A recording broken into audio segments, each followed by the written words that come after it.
Tina Turner once famously sung that we don't need another hero. And on the surface of it, one would think that we don't need another hound dog either.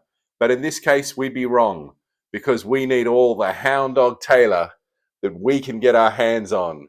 Here's a man who's responsible for some of the greatest blues ever recorded.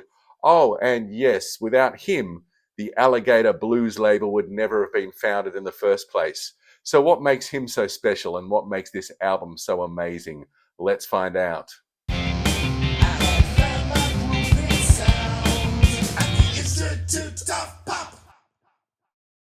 The year was 1980 and the Blues Brothers movie had just come out. And as much as I really enjoyed the film, it was the fact that it exposed me to a new style and genre of music that I'd never heard before that really left its lasting impression. So I went out and bought the record. And I'm not talking about the soundtrack, I'm talking about the album that was released before the film. And this was Briefcase Full of Blues by the Blues Brothers. And to me, it was like a textbook on this new form of music. And so I remember Jake Blues on the album imploring his audience to go out and buy all the blues albums that you can. So one day I trekked down to Lawson's in Sydney and I bought 3 albums. The first was John Lee Hooker's Blues Before Sunrise, which was a gritty down-home album that was just absolutely beautiful. And I used to use it to lullaby me to sleep, trying to reenact the scene when Jake returns to Elwood's apartment next to the L train in Chicago. The second was Junior Wells's Messing with the Blues. And of course, this featured Messing with the Kid, which was on Briefcase Full of Blues. And the third that I bought without knowing anything really about it, or not too much, was Hound Dog Taylor, Beware of the Dog. And what's not to love about this album cover? I love the color of the red, the swirling design, the way the green just pops out. And there's Hound Dog with his cheap guitar slung over his shoulder, smoking a cigarette. I mean, this seemed absolutely authentic. I checked it out in the Rolling Stone Music Rock and Roll Encyclopedia, whatever they want to call it, from 1979, the blue one. And all 3 of his albums had received 5 stars, but this was the one that really got my attention. A little more research, and I found out that Hound Dog Taylor was born with 6 fingers on one of his hands, and in a drunken episode or escapade one night, he took a straight razor and sliced it off. I found out also that unfortunately he wasn't with us anymore, that he had passed away before Beware of the Dog was released. I also found out that it was only because of him that the great Alligator record label was founded, when its founder decided that that was the only way to record Hound Dog Taylor, because everybody else was passing on him, was to start his own record label. So let's have a deep dive into this album and see what makes it just absolutely so special.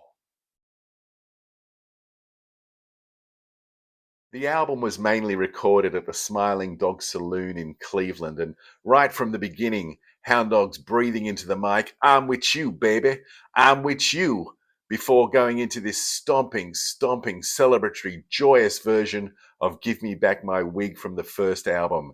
It's such an exciting song that gives you the feeling of that live performance in a small room, that you're right there and our breath and our sweat is intermingled as we're up and dancing.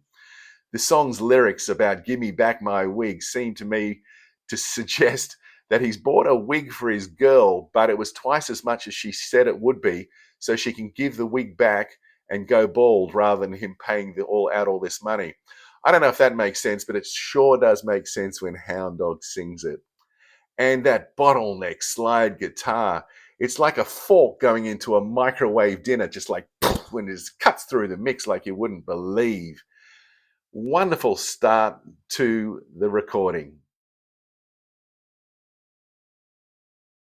Hound Dog then drops the pace a tad, but ratchets up the emotional intensity with his version of Elmore James's classic, "The Sun is Shining."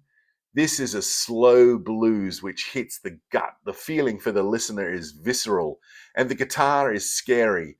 I don't know, like Paint Stripper or the theme from Psycho or Nails Down the Chalkboard or whatever simile you want to throw at it. It's a moving, intense, emotional piece that really resonates with the listener. And then we should talk also about the rest of the band, which is Brewer Phillips, who's playing the second guitar. No bass in this band. He pounds out the bass notes on his guitar, and Ted Harvey on the drums. And it's now Brewer's turn to take over the lead duties, and he brews up this chaotic mix of a frenzy called the kitchen sink boogie. And now, if the saying is he threw everything in but the kitchen sink, this time the band throws in the kitchen sink as well. It's again a jumpin', stompin' good time of a song, but I think I want to get back to a bit of Hound Dog on the guitar.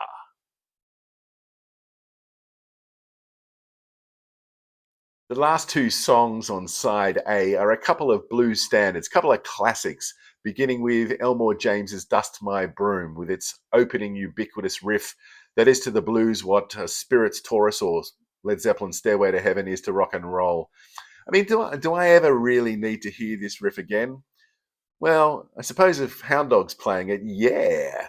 And then he moves into the gospel standard, Coming Round the Mountain. And this is a song which is stomping around in all directions. We're on a train going around a mountain, and the train's not going anywhere, but everybody on board's having a party, and it's a really good time. You know, one of the things that really makes this album special is the in-between song banter. I mean, Hound Dog comes up with great lines saying, we're going to rock until 5 o'clock in the morning if the police don't stop us. And then, I got to see a man about a horse. If I don't see the man, then the horse don't see me. And people don't know who I am. But I'm with you. And I'm with you too, Hound Dog. Incredibly insane side of music. Flipping the disc to side 2, and we hear Hound Dog immediately beginning by saying, looky here, it's 5 minutes to 2. We left the hotel, everybody had a shower today, and it ain't the idea, it's the thing. But all he wants to do is get funky, and that's exactly what he does on the opening track, Let's Get Funky. This is where it really gets swampy and dangerous. It's all free form, scary jamming, underpinned by Hound Dog's maniacal laughter and rapping with the audience. And Brewer and Ted's rhythm section just sounds off like some maniacal, out of control life support system. It's sort of slightly off the rails, but really cool as well. And it's just got that driving beat that, you know, you're going to be banging your head and swinging your hips on the dance floor as it plays. Kind of cool.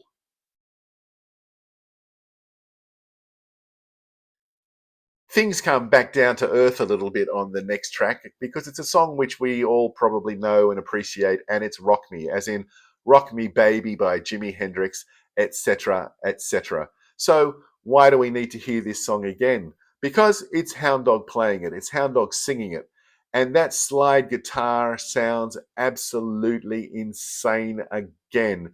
I don't know how he gets these incredible sounds out of such a cheap Tesco Japanese guitar. But I remember when I bought my first guitar, and it was like a cheap Strat copy. It was either like a Sakai or a Sensei or a Samsung. I think it might have been actually an Aria guitar. But it was so light and cheap that you didn't need a strap to hold it up. You needed a strap to hold it down, otherwise it would just float away. And I remember seeing my mate Robo Dude once in the guitar shop called Eastside Music in Bondi, and I was saying that I needed to get something done to it to make it sound a bit better. I didn't even think about buying a new guitar or replacing the pickups or anything like that. I decided to go for a new fret job on my guitar. So Robo Dude took it into the luthier, who took one look at it and said, "Why is he doing it to this guitar?" And Robo Dude said, "Because he wants to sound like Hound Dog Taylor." Sure enough. Anyway, another great track, which then segues into It's All Right, which I think might have been an original by Hound Dog Taylor. And it's a wonderful, shuffling, good time feeling blues tune that gets us up to the climactic number of the set. We head back to Northwestern University for the final track on the album, which is called Freddie's Blues. And I'm really glad we went back there for this one. Hound Dog begins it by yelling out to the audience, "I got it." And somebody yells back, "What you got?" And he says, "I got the blues." And it's a slow and tender way to finish this album. It's a sort of slow blues where you can hear all the ambient sounds within the bar. It's almost like you can hear the ice clinking in drinks. All the heads of beers slowly evaporating because attention is being paid to what's happening on stage. Hound Dog's soloing here is the most melodic he does on the album, and he lets the guitar just feed back on certain occasions and then reins it in. It's like a squeal, a squirm, an expression of pain that can only be let out in certain doses and then hauled back in.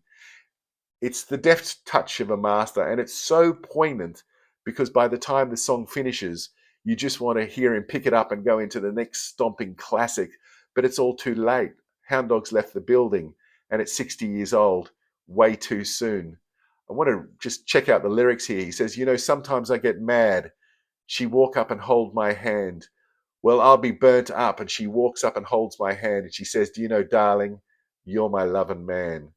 Wow, it's again that moment of tenderness, of love and emotion, which is such a perfect way to close out this posthumous album. So that's my love affair with this album, Hound Dog Taylor's Beware of the Dog, which is a keystone in my musical education and appreciation, but also a cornerstone for my love of the blues. And if you loved this album, then, and if you haven't heard the first two albums, I really recommend them to you, especially the first one, Hound Dog Taylor and the Houserockers, and the song She's Gone, because there's some scary blues wailing pleasure to be had on this album and that song in particular. And as I always say, if music of any shape, size, or color gives you pleasure, then who am I to argue with your opinion? And if you'd like to hear more of my opinions on albums, then check out perhaps this one. But until next time, hope you're doing really well, and bye now.